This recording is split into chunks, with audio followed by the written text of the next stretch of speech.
સુધી સ્ટોર કરી શકાય અને સ્કૂલની બહાર લારી પર મળે તેવી આથેલી કાચી કેરી। તો આથેલી કાચી કેરી બનાવવા માટે આપણે એક તોતા કેરી લીધેલી છે, એક કાચી। આને આપણે ધોઈને સરસ રીતે સમારી દઈશું। આની છાલ આપણે રહેવા દેવાની છે।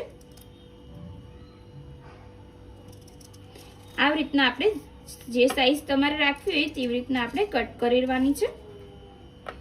થોડી જાડી રાખવાની છે।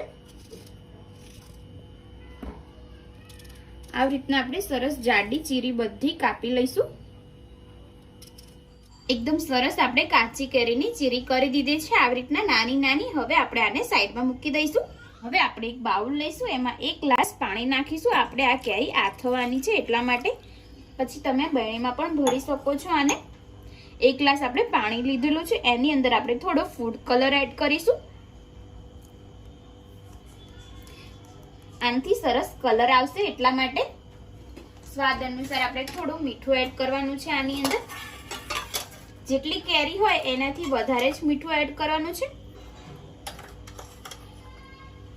અહીંયા હું 2 થી 3 ચમચી જેટલું મીઠું એડ કરું છું। અડધી ચમચી જેટલી આપણે હળદર એડ કરી દઈશું। આ પાણીને આપણે સારી રીતના મિક્સ કરી દઈશું।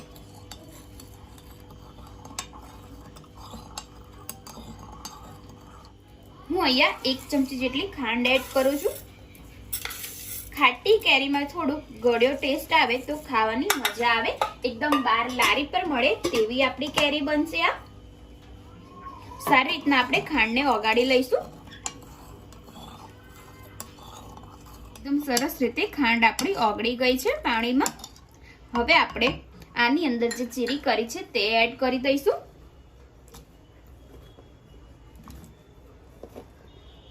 એકદમ સરસ લાગશે આને આપણે સ્ટોર કરીને રાખી શકીએ છીએ। સ્કૂલની બહાર લારીમાં મળે તેવી એકદમ કેરી લાગશે। આને આપણે 2 દિવસ સુધી આથવા દઈશું અને એકદમ સરસ પછી થઈ જશે, પછી તમે ખાઈ શકો છો આ કેરીને। એકદમ સારી રીતના આપણે મિક્સ કરી દીધું છે। હવે તમે આને 2 દિવસ પછી ખાઈ શકો છો। આને તમે મહિના સુધી સ્ટોર કરી શકો છો, પણ પહેલા આપણે બહાર રાખવાની છે, પછી તમે ફ્રીજમાં મૂકી દો તો ચાલે, કેમ કે બહાર રહેશે તો આની ઉપર ફૂગ વળી જશે। એટલા માટે ફૂગ ના વળે એટલા માટે આપણે ફ્રીજમાં રાખવાની છે। આ કેરી જોઈને તો તમને સ્કૂલની જ યાદ આવે, કેમ કે આવી લારી ઉપર મળતી હોય છે કેરી। ઘણા લોકોને આવું કેરી ખાવાનું મન થતું હોય છે, એટલા માટે આપણે આને એક બરણીમાં કાઢી લઈશું। તમે પ્લાસ્ટિકના ડબ્બામાં પણ કાઢી શકો છો।